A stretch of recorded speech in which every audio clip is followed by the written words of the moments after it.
حكيمي لوحده عامل محاولات على الجون قد محاولاتك في البطولة كلها في ماتش. انت كنت سيء واكتر من سيء.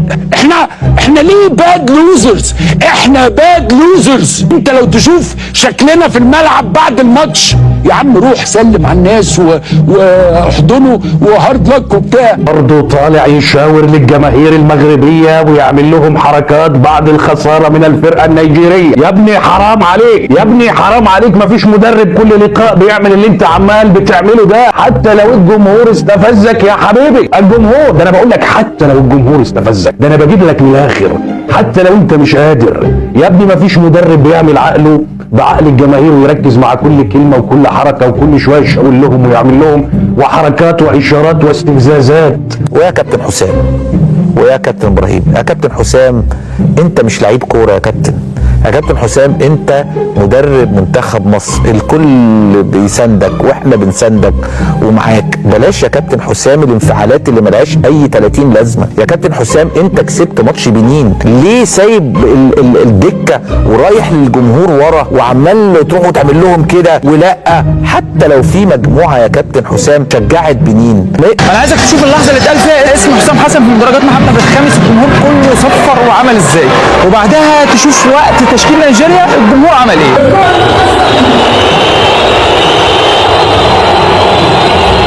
جمهور المغرب في بدايه الشوط الاول قعد يصفر على منتخب مصر وهو بيدي السلام الوطني، يعني ده كمان قله احترام من جمهور المغرب للسلام الوطني بتاع مصر، فدي قله احترام. فاحنا عارفين ان هو جمهور قليل ادب مش محترم في الحته دي.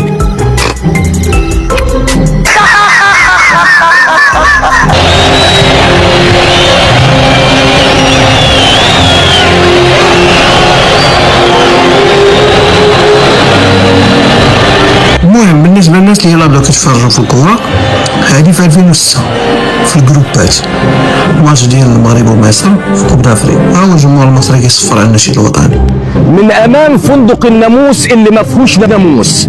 حسام وابراهيم جاي كحلها عماها مسخن من سيده لستي. كنا مستنيين في المؤتمر الصحفي دوات ان الليله تتلم، طلعت التصريحات غير مسؤوله بالمره. فصحفي مغربي بيساله بيقول له انت علقت شماعة الفشل على التنظيم، على الفندق، على أشياء أخرى، ليه ما تعترفش بضعف المنتخب المصري؟ حسام رد عليه إيه؟ بيقول له ده سؤال غير محترم وسؤال غير لائق وانا مش هرد عليك. طب مش هترد عليه؟ المجموعه ملهاش علاقه بالجمهور المغربي اللي بيشجعك من اول البطوله، وما تحصرش مجموعه وتقعد تشاور لها. انت مالك يا كابتن حسام بالمجموعه دي؟ خليك ركز في شغلك يا كابتن حسام، بجد والله دي نصيحه من القلب. يا كابتن حسام انت ناجح وعمال تنجح، وحتى الاعدائك يا سيدي اللي ما بيحبكش عادي، اللي عايزك تفشل ما تديش فرصه لحد، والناس اللي بتحبك وبتساندك ما تخسرهم. انت شفت اهو رد فعلك تسبب في ايه؟ انا عايز اقول لك الناس بعتني في المغرب. شكرا للشعب المغربي الشقيق، سواء فزنا او خسرنا. تعال اقول لك انت عملت معانا ايه في البطوله. انت الجمهور العربي الوحيد اللي ما وقفش مع منتخب مصر. بص، فكره التشجيع انت تشجع مين؟ انت حر، شجع اللي انت عايزه. احنا طبيعي يعني من البديهيات ان احنا نكون مع بعض كشعوب عربيه، او يعني ايه، ده شيء طبيعي جدا. انا ما عنديش مشكله. انت في الاول والاخر كرياضه عايز تشجع يا اخي نيجيريا، تشجع كوالالمبور، شجع اللي انت تشجعه. مصر عندها 120 مليون مشجع، مش محتاجه تشجيع اي حد لو مش هيضيف لنا حاجه. ولكن الواجب عليك والالزام عليك وليس الاختيار فيه هو احترام رمز البلد. نشيد البلد لما يعزف كان يجب على هذه الجماهير ان تحترم ذلك تماما. ما حصل اليوم هو عمليه قله ادب من الاخر، دي قله ادب.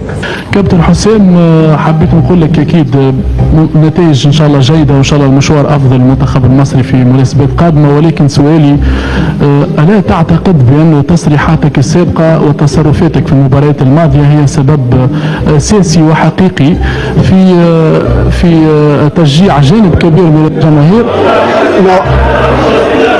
Sorry. Okay, coach. Sorry. لا عندي الحق في سؤال. Sit down. لا عندي الحق في سؤال. Just sit down. منتخب مصر فضيحه وكارثه كرويه بكل ما تحمله الكلمه من معنى. فضيحة منتخبنا المصري وتأهل المغرب. إلى متى سنصل إلى مستوى الكرة المغربية التي تمتلك لاعبين مميزين ونحن أصبحنا ضعفاء في كل الفئات؟ اتحاد الكرة المصري يتوجه بالشكر إلى المغرب وإلى فوزي لقجع.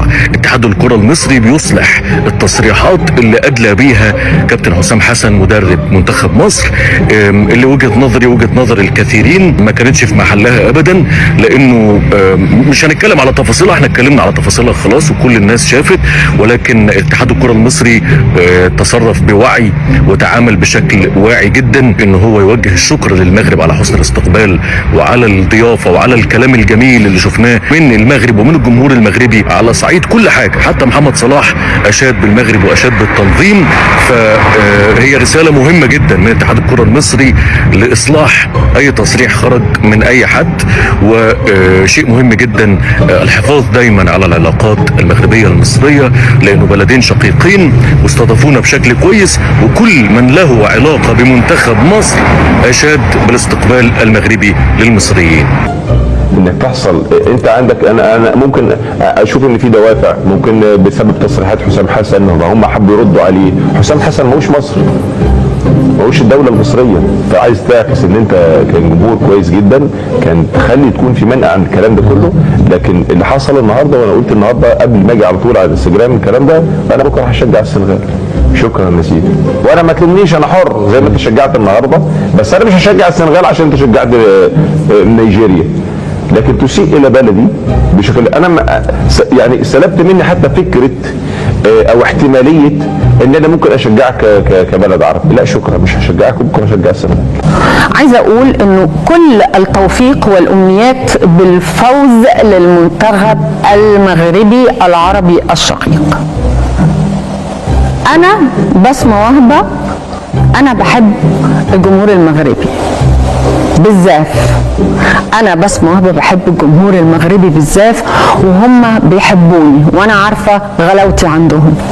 كلنا بنحب المغرب والمغاربة الصراحة، كمان هم كمان بيحبونا، وكانوا الصراحة داعمين لينا من اول البطولة. يعني انا كتير من صحابي في المغرب كانوا بيكلموني وكانوا بيقولوا لي انهم بيحضروا الماتشات وبيشجعوا المنتخب المصري، واحنا هنا من مصر بندعم المنتخب المغربي في مباراته يوم الاحد، والبطولة مغربية ان شاء الله. بحبكم بالزاف، وبرضو التوفيق للمنتخب المصري ده بالتأكيد. بكرة بالتوفيق للمنتخب المصري، وعايزين كلنا كمصريين نشجع منتخبنا ومصر، وما نقولش بقى الدور الثالث والرابع، لا احنا بكرة عايزين نشجع منتخبنا. طيب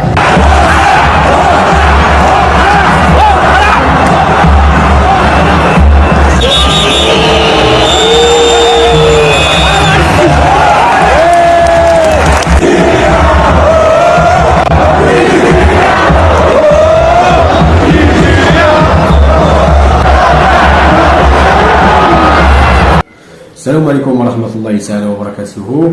تشاهدوا معي هذا الفيديو الاخوان. هذا الاعلان ديال المصريين خرج طول عرض في المدرب ديال مصر الاخوان، اللي حتى هو راه عمل واحد الشرب، واحد بزاف الحال شي حركات اللي عمل للجمهور المغربي. بزاف ديال الناس شفناهم كيقولوا علاش الجمهور المغربي ما كيشجعش مصر. لا، الجمهور المغربي راه كيشجع خوتنا المصريين، ولكن المصري المدرب ديالكم هو السبب في الشيء هذاك اللي عمل. راه نتوما شاهدتوا كلشي عينين ديالكم الاخوان. ما تلوموش الجمهور المغربي، حيت الجمهور المغربي المدرب ديالكم هو اللي استفدوا بزاف وعانى عليه بزاف الاخوان. وخليكم مع الفيديو الاخوان، ما تنساوش البارطاج وما تنساوش اللايك الاخوان.